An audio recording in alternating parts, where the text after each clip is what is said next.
Okay, so have you ever thought about like how some smells can be like totally intoxicating Yeah. and then others you're just like, "Oh, get me out of here." Totally. Yeah, so we are diving into that today. Yeah, yeah. It's the connection between scent and intimacy.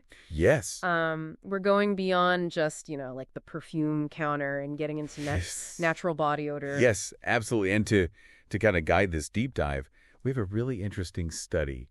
It was published in the Archives of Sexual Behavior. Okay. And it really tries to get down to like the science of why some partner scents are perceived as sexy or off-putting for women. Yeah, and it's like I think people have probably thought about it a little bit, Right. but not necessarily in the context of like The nitty-gritty yeah. of the science. Exactly. It's not just like do I like the way they smell? It's like which smells in Exact. what context. Totally. So we'll kind of like lay the groundwork with just talking about the power of scent in general. Yeah. Because we all know it plays a huge role in how we interact with each other, right? Oh, absolutely. And it's not just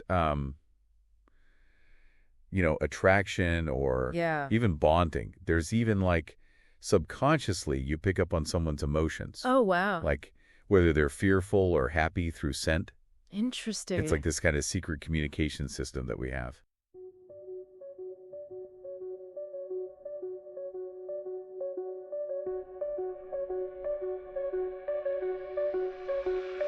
Data on the screen, numbers come alive. Male, female flows where the patterns thrive. Visual charts, public colors unify. Gender decoded, bringing truth to light. Small drum fill.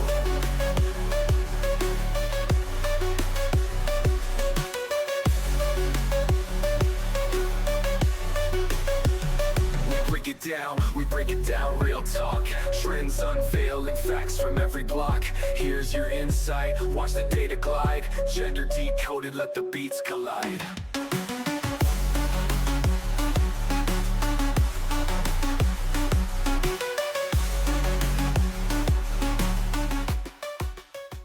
Have you ever noticed how a certain smell can just like totally change the mood, especially when it comes to intimacy?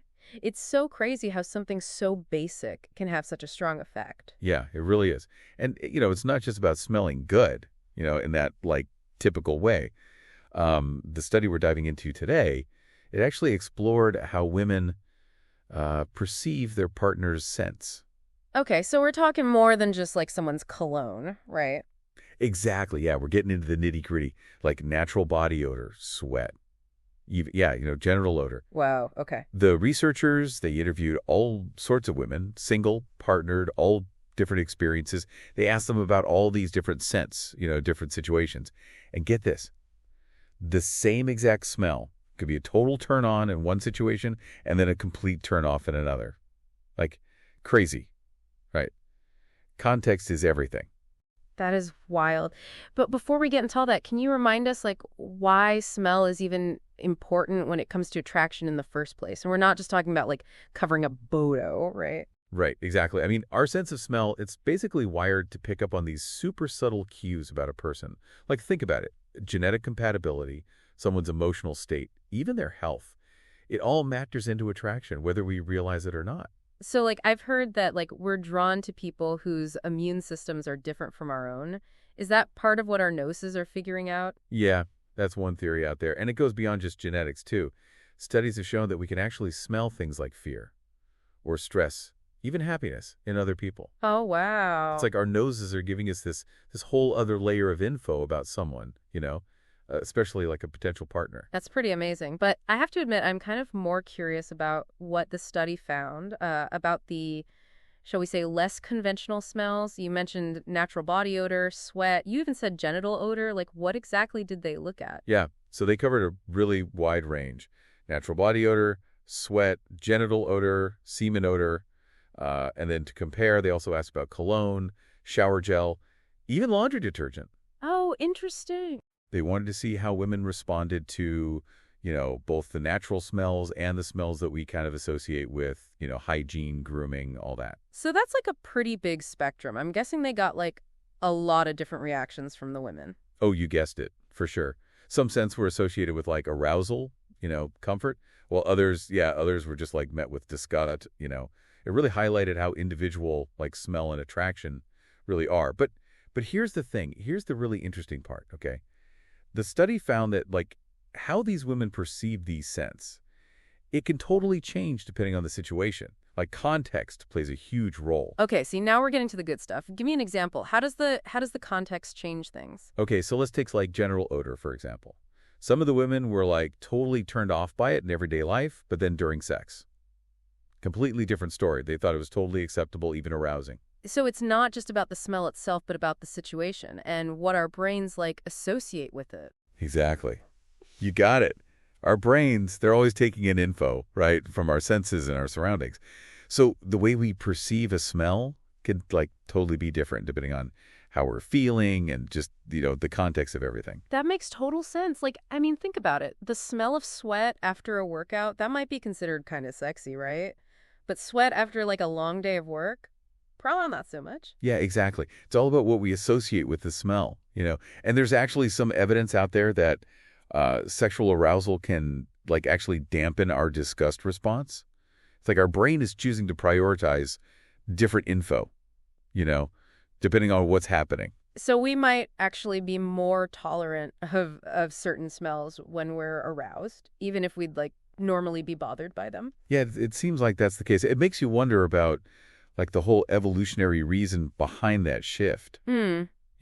Like, why would our sense of smell, which is, like, usually so good at detecting threats and stuff, why would it be overridden in those moments? That's a great question. I mean, it seems like there's a lot more to it than we think, But before we get into that, I'm kind of curious about the other end of the spectrum. Did the study find any smells that, like, all the women were turned off by? Like a universal ick factor? Well, not being hygienic, that was definitely a big one. If someone just wasn't taking care of themselves, there was a huge turnoff across the board. Things like smoking, drinking, certain foods, that also had, like, a negative impact, especially with semen odor. Okay, that makes sense. I can see how those things would kind of signal, like, a lack of self-care, right? Which isn't exactly attractive. But what about the opposite? Were there any smells that, like, everyone loved? Like the smell equivalent of chocolate? You know what? No, not really. One of the most interesting things they found was, like, just how different all the preferences were. Really? Yeah. There wasn't one single scent that everyone loved. It was, like, truly a case of, one person's trash is another person's treasure. So even when it comes to something as basic as smell, like, there's no magic formula for attraction. Not really, no. And you know what? That's kind of beautiful in a way. It means, like, we're all unique, right, in what we like. And what attracts us to one person might, totally repel someone else. It keeps things interesting. I love that. It definitely adds a whole other layer to, to the whole dating game. But before we move on, could you quickly summarize the key takeaways so far? Like, what are the big aha moments from this study? Yeah, for sure. Okay, so first we've got to acknowledge that women's perceptions of partner odor are, like, super complex, right? And very, very individual. There's no one size fits all when it comes to, like, what smells good. Right. No magic formula, like we said. What else? Second, the context. It plays a huge role in how a scent is perceived. Like, what's arousing in one situation might be totally repulsive in another.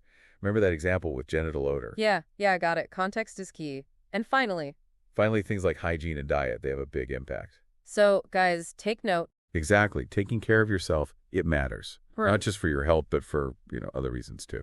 Words to live by. This is all so fascinating.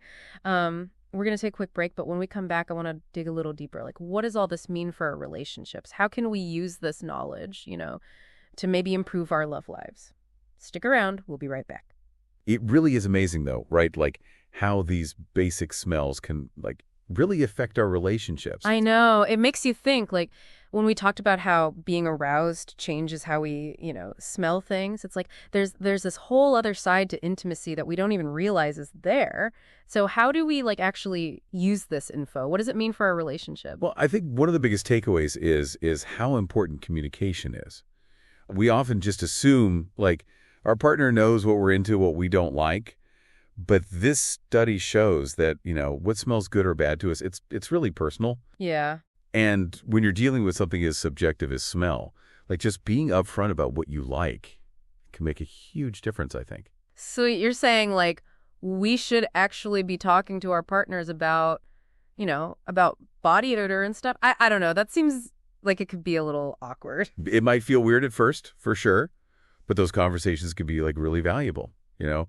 Imagine like feeling totally comfortable with your partner, just being yourself and knowing that you can talk about it openly, what works, what doesn't, you know, without feeling judged. I see what you mean. It's about like building trust. Exactly.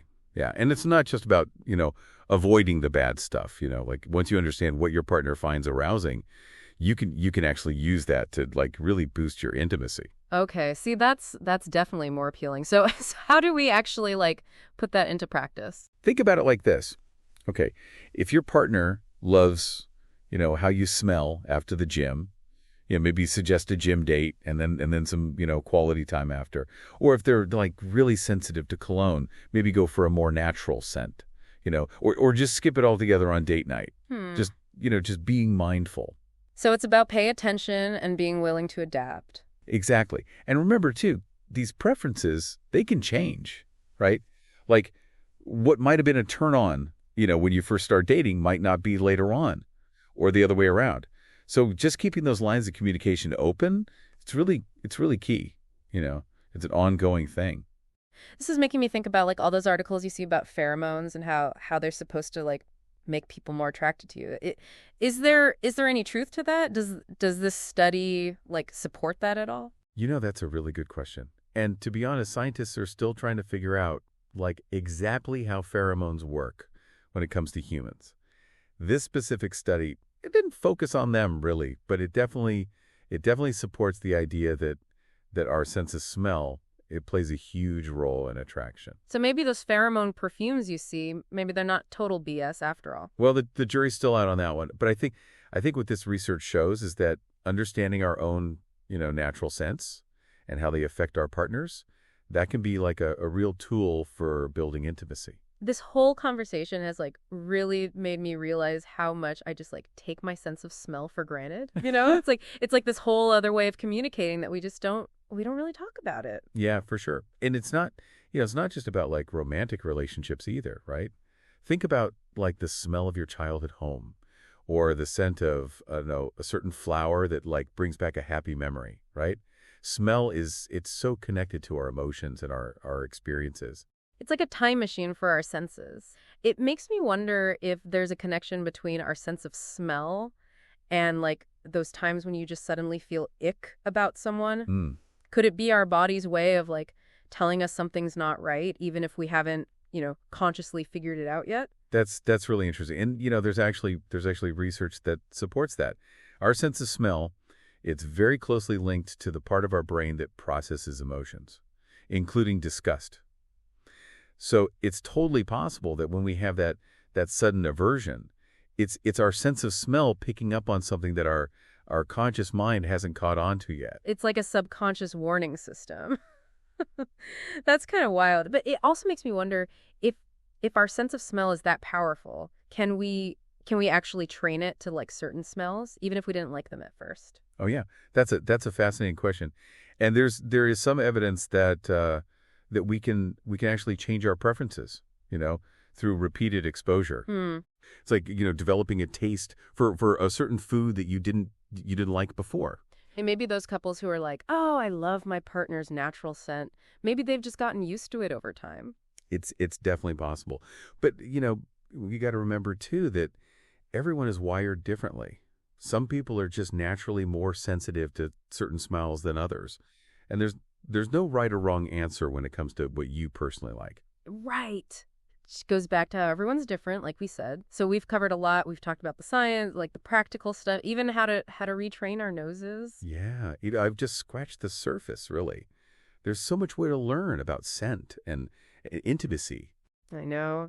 I'm already thinking about like where this conversation could go. But before we get too carried away, I think it's time to shift gears a bit. When we come back, I want to talk about like the bigger picture. What does this research tell us about, you know, ourselves, about human nature? And what about like the future of love and relationships in a world where we're like becoming more and more aware of the power of smell? Stay tuned. All right, we're back and ready to wrap up our deep dive into, well, the world of scent and attraction. And I'm actually really curious to hear, you know, like your take on the bigger picture here. What what does all this research actually tell us about ourselves, about human nature? Oh, man. Those are some big questions. I really think this study, it shows us that we're not just these, like purely rational beings. Yeah, yeah. We're super influenced by our senses, our instincts, how we're feeling. And sometimes those things can lead us in directions we don't expect. Like how the same smell can be, attractive or repulsive depending on the situation. Exactly. Yeah, it challenges the whole idea that we can always control how we react, or explain what we like in some logical way. Sometimes you just got to trust your gut, or I guess in this case, your nose. So we're more primal than we like to admit. I think so, but that's not a bad thing. Our senses they're powerful, They can really help us connect with others. Like, think about it. They help us understand the world, find partners, build relationships. This study it's a reminder that those primal instincts, they're still a part of us. I'm also wondering if this research, has any impact on like the future of dating. Could we see dating apps that like match people based on, I don't know, their scent profiles? It sounds kind of sci-fi, but is it really that crazy? It's not as far out there as it sounds. I mean, there are already companies out there exploring that, like using scent technology in matchmaking. Wow. It's still early stages, but it makes you think, right? Like, could we be swiping right based on someone's, pheromones someday? It's a really interesting idea, but I have to admit, I'm kind of wary of it too. Like if we rely too much on technology to tell us who to date, do we lose that like intuition, those gut feelings that we were just talking about? That's a really good point. It's all about, balance, right? Technology it's a tool, but it shouldn't take the place of our own ability to connect with other people. Yeah, I agree. Okay, so we've talked about like all the science, the practical stuff, even the bigger questions that this research brings up. But before we wrap things up, I want to leave everyone with one final thought, okay? You ready? Hit me with it. What if how we smell things isn't just about the smell itself, but about like the stories we tell ourselves about that smell? Ooh, that's good. I like that. Tell me more. Think about it, okay? We learn, like, from when we're kids to associate certain smells with certain feelings, right? Certain experiences. Like, the smell of baking bread, might remind someone of their childhood. Or a certain perfume might make them think of, I don't know, an old flame. So you're saying that all these smell experiences, we filter them through, like, our own personal stories, right? The unique stories that we all carry with us. Exactly. And those stories, they can totally shape how we react to even the most basic smells. Even something like, our partner's body odor. What if instead of just saying, "Oh, that's good," or "Oh, that's bad," we took the time to actually explore those stories, That's such a cool way to look at it. It makes it seem like our sense of smell. It's not, just taking stuff in. It's part of how we understand the world and our relationships. Exactly. So, listeners, I challenge you, okay, pay attention to the smells around you, explore how you react to them, and ask yourself, what stories are these smells telling me? And how are those stories shaping your relationships, your choices, even your sense of self? That's all the time we have for today's deep dive, but trust me, this is really just the beginning of the conversation. Smell, it's powerful. We don't always realize it, but it's a huge part of our lives. And I encourage you to keep exploring it. Until next time, happy sniffing.